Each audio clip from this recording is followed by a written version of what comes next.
Mesdames, Messieurs, bienvenue à cette édition. Les titres. Le 3e anniversaire de décès de Rosine Vieira Soglo a été commémoré ce jeudi, à travers une messe donnée à Cotonou, marquée par la présence de plusieurs personnalités. Vous suivrez dans cette édition leurs impressions au terme de cette messe.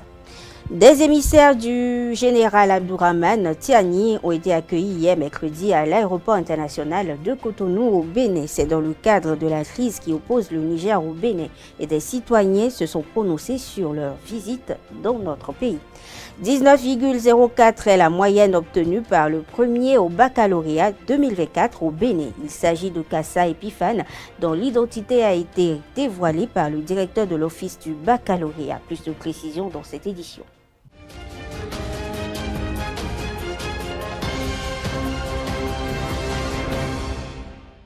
Bonsoir à tous. Le Bénin célèbre ce 1er août 2024 les 64 ans de son accession à la souveraineté nationale et internationale. À quelques jours de cette célébration, les citoyens de la ville de Cotonou font le bilan des 64 ans d'indépendance au micro de Kanté Amoussou, Nassirine Fatoumi. L'indépendance, quoi? Le pays doit être indépendant. On n'a pas l'indépendance. Selon le droit international, nous sommes indépendants. Nous sommes indépendants et je crois que c'est d'abord cela. La reconnaissance internationale, l'ONU reconnaît le Bénin comme un pays indépendant depuis 1960. Nous ne pouvons pas dire que les choses n'évoluent pas parce que le Bénin n'était pas comme ça en 1960. Le Bénin n'était pas comme ça en 2000, en 2010, en 2020. Tout gouvernement est une continuité. Talon a fait ça là. C'est lui qui a fait. J'ai dit, tout le monde sait ça. Sur la voie de secours, il y a des milliers de personnes qui sont là en train de faire leur travail et gagner un peu de l'argent à tous les fins du mois. Ça là, il faut le remercier sur ça.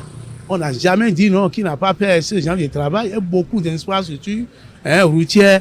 Il a réalisé. Mais c'est un peu plus. Lui, il a fait ça là maintenant. Un autre régime va venir. Lui va dire non, ça là est déjà là. Moi, je vais faire autre chose. C'est pour cela, tous ceux qui ont dit tout gouvernement, c'est une continuité. Nous leur disons merci. Concernant le franc et même l'électricité qu'on utilise, ça vient de Ghana, de la Côte d'Ivoire et du Nigeria. Mais lui, il fait l'effort. Le chef de l'État, il fait l'effort. Je n'en disconviens pas. Je ne l'incrimine pas. Parce que si le Bénin a des problèmes, c'est depuis des années, ça fait plus de 30 ans. C'est vrai, nous faisons notre petit bonhomme de chemin. Nous savons que nous pourrions être encore à un niveau de développement que ce qu'on est actuellement. Et les raisons et les causes sont connues des décideurs. Maintenant, si à un moment donné, nous sommes en train d'amorcer un véritable plan de développement, c'est que la nation est une continuité. Nous savons que les temps à venir, peut-être aujourd'hui, à nos 100 ans d'indépendance, peut-être on aura encore d'autres nécessités. Aujourd'hui, c'est la priorité pour les routes, les infrastructures. Peut-être demain, on va penser même donner des primes de chômage aux sans-emploi. Peut-être on va rehausser un peu la marge salariale. Peut-être que beaucoup d'autres choses viendront. Maintenant, quand nous parlons de l'indépendance n'exclut pas des relations diplomatiques. Nous dépendons toujours. Il n'y a pas un pays isolé. Et on dépend toujours des autres pays sur le plan économique, sur le plan diplomatique également. Nous devons tisser des liens. Maintenant, quand nous parlons de l'indépendance, c'est vrai que sur le plan économique, nous avons encore beaucoup à faire. Mais je crois que le chemin reste. Mais beaucoup de choses ont été faites. À nous maintenant de continuer surtout la jeunesse, les gouvernants, pour créer quand même un espace économique viable pour les jeunes et que tout se passe bien. Mais ce qui est sûr, même la France, les pays développés, est-ce qu'on peut dire qu'ils sont véritablement indépendants? Il y a toujours des relations que nous devons nouer avec d'autres pays. Les familles Vieira et Soglo ont commémoré ce jeudi 25 juillet 2024 le 3e anniversaire de décès de Rosine Vieira Soglo, ancienne députée et épouse de l'ancien président Nicéphore Dieudonné Soglo. Pour l'occasion, une messe a été célébrée à la chapelle du Chant d'Oiseau de Cotonou. Les personnalités présentes ont donné leurs impressions sur l'illustre disparu à la fin de la messe, propos recueillis par Anaël Dorou et Diane Kouagou. J'ai fait le témoignage qu'il faut le jour de ses obsèques. Et je pense qu'il n'est pas nécessaire d'enfoncer le couteau dans la plaie. Mais toujours est-il que ce n'est pas une personne dont on se souvient le jour anniversaire de son décès. C'est une personne dont on se souvient tous les jours. Chaque fois qu'on est dans le combat au niveau de l'Assemblée, chaque fois qu'on est dans le combat politique, chaque fois qu'on est dans la défense des plus faibles, dans la société béninoise, c'est une personne dont on se souvient et dont on s'inspire.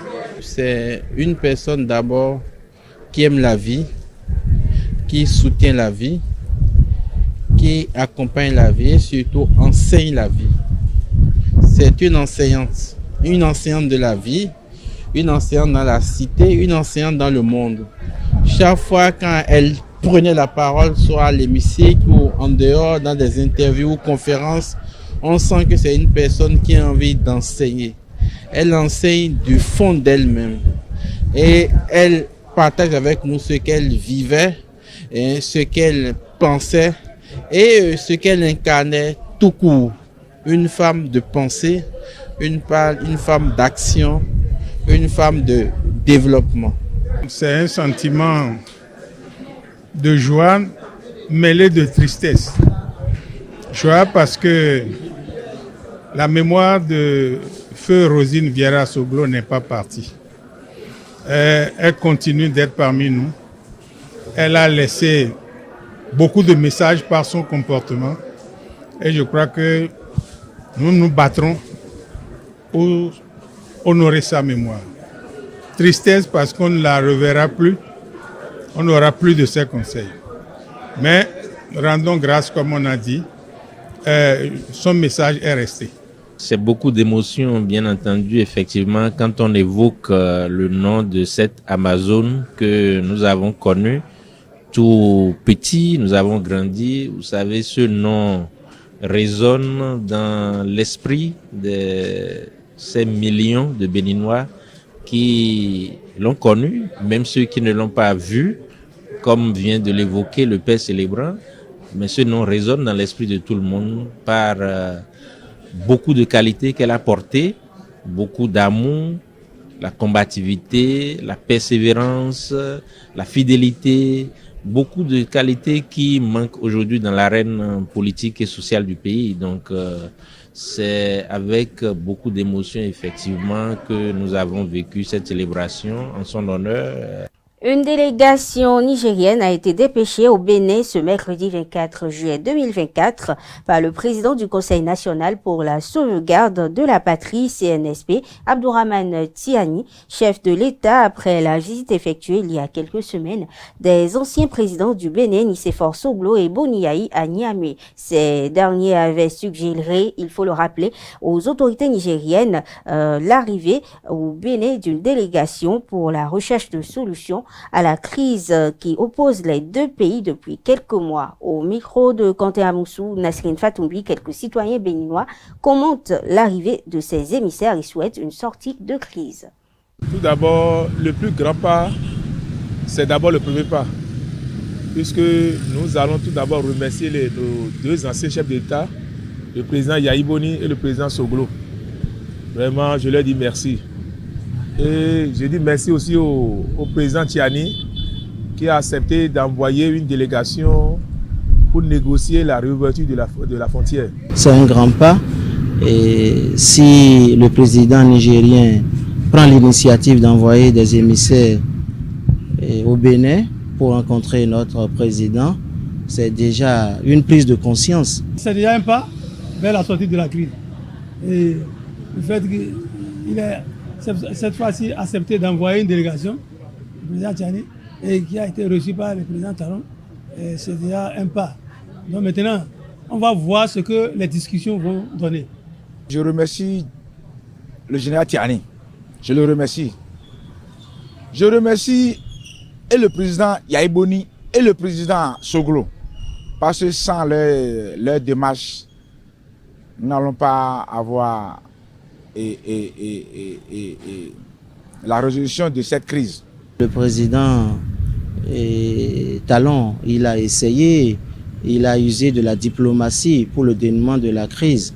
Malheureusement, ça n'a pas abouti. Pour moi, c'est une grande joie parce que le Bénin et le Niger, nous sommes des frères, c'est des pays frères et les relations sont tissées depuis des années. Et je crois que c'est un grand pas pour une sortie de crise. Je vais demander à nos autorités d'accélérer les choses et pour que la frontière soit ouverte d'ici tôt. Et une fois que la délégation est là, il faut que les discussions soient de discussions franches, sincères, aimables, à écouter. Si ça peut aboutir à un dégel, pourquoi pas? La compagnie pétrolière publique chinoise a annoncé avoir suspendu tous les projets de construction sur le site pétrolier d'Agadem dans l'est du Niger après des attaques terroristes, a-t-on appris hier mercredi 24 juillet auprès de la société.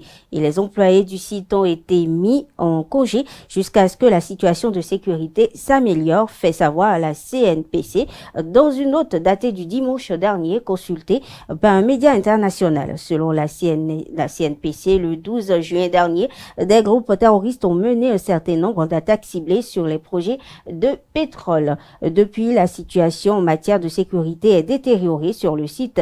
La société chinoise assure donc toutefois qu'elle versera à ses employés, dont le nombre n'est pas précisé, un salaire correspondant à la norme de congé jusqu'à ce que la situation sécuritaire s'améliore.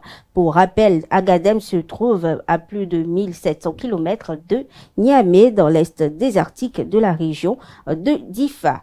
La 11e vague de bénéficiaires du projet Permis étudiants plus a connu hier mercredi sa rentrée des cours théoriques et pratiques. Il s'agit d'une initiative portée par l'ONG La Voix des étudiants. Et le point est signé Francis Fahmi. Obtenir son permis de conduire catégorie B en République du Bénin entre 1 et 3 mois et à 66 000 francs CFA. C'est ce que vise le projet Permis étudiants plus porté par l'ONG La Voix des étudiants. Nous sommes à la 11e vague, dont on n'a pas commencé ce projet hier. On a commencé il y a bien longtemps et nous enregistrons les meilleures statistiques. On n'a jamais eu moins de 96%. Et on présente assez de candidats. On présente le minimum qu'on présente à chaque examen, c'est 150-200. Le projet met à la disposition des bénéficiaires des horaires de cours divers, en journée comme en soirée, en semaine tout comme le week-end et même dispensés de manière numérique. Une initiative qu'apprécient les bénéficiaires. Les programmes, ça correspond pratiquement à mon emploi du temps et surtout, je ressens beaucoup plus le besoin de me procurer un véhicule, donc raison pour laquelle j'ai voulu adhérer à ce. De nos jours, le permis de conduire est nécessaire.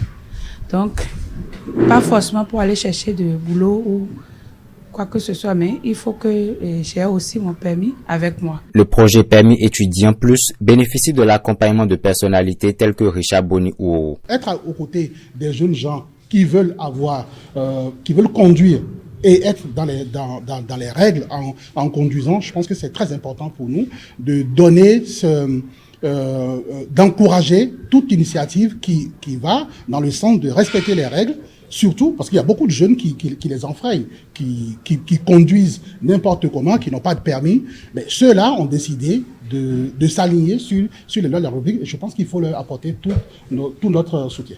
Il s'agit d'une initiative disponible en langue française comme en langue fongbé et qui réunit plusieurs couches de la société. Parlons de baccalauréat. À présent, le directeur de l'office du bac, Alphonse Da Silva, a dévoilé hier mercredi l'identité du premier au bac 2024. Il se nomme Epiphane Kwasi Kassa, candidat de la série C au collège catholique Notre-Dame de Lourdes de Porto Novo.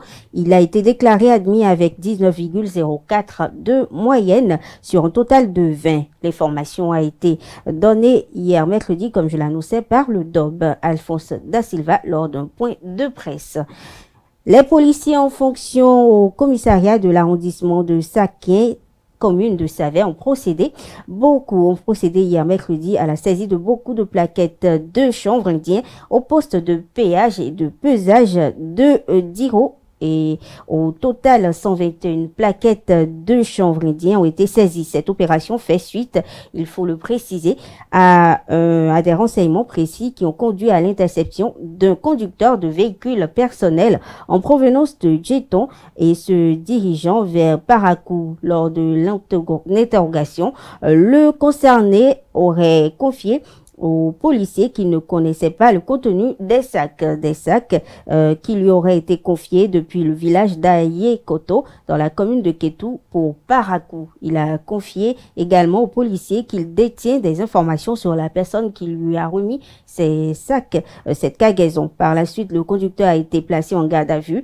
pour des besoins d'enquête. Il va être transféré à l'Office central de répression du trafic illicite des drogues et des précurseurs, et ce pour approfondir les investigations sur ce cas de trafic de stupéfiants. Actualité hors de nos frontières au Sénégal, l'arrestation le 24 juillet 2024 de l'opposant Amath Suzanne Camara qui a tenu des propos critiques envers le président Bassirou Diomaye Faye a relancé le débat sur le délit pour offense à chef de l'État passible de 5 ans de prison. Et les faits remontent au 23 juillet sur la chaîne Sénéweb. Ce cadre de l'APR a affirmé lors d'une interview en Wolof que le président Bassirou Diomaye Faye et son premier ministre Ousmane Sonko ont menti pour accéder au pouvoir et qu'ils continuent de le faire. Dès le lendemain, le procureur de la République s'est autosaisi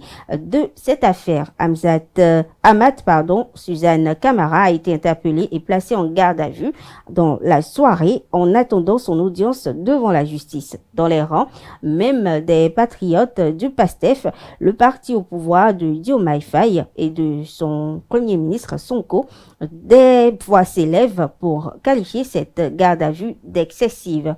Le chancelier allemand Olaf Scholz a déclaré mercredi vouloir être candidat à un nouveau mandat pour les élections législatives fixées à fin septembre 2025 en dépit des mauvais sondages actuels concernant sa personne et son parti. Il faut rappeler qu'un an avant la dernière élection de 2021, le SPD de Scholz était crédité autour de 15% des voix avant de progressivement monter son retard, profitant d'une guerre des chefs chez les conservateurs et des bévues des Verts pendant leur campagne. Et au final, son parti avait remporté l'élection peu avec 25,7% des suffrages devant les conservateurs. Dernière actualité hors de nos frontières, au Bangladesh, les troubles de la semaine dernière avec des affrontements entre étudiants et forces de l'ordre ont fait au moins 193 morts, dont des policiers, selon une compilation effectuée par l'AFP à partir des bilans fournis par la police et les hôpitaux de ce pays du sud de l'Asie. La police a interpellé au moins 2500 personnes depuis le début de ces violences, selon un décompte d'un média international. Mesdames, Messieurs, c'est sur cette information que prend fin cette édition. Merci de l'avoir suivi. Bonne soirée à toutes et à tous.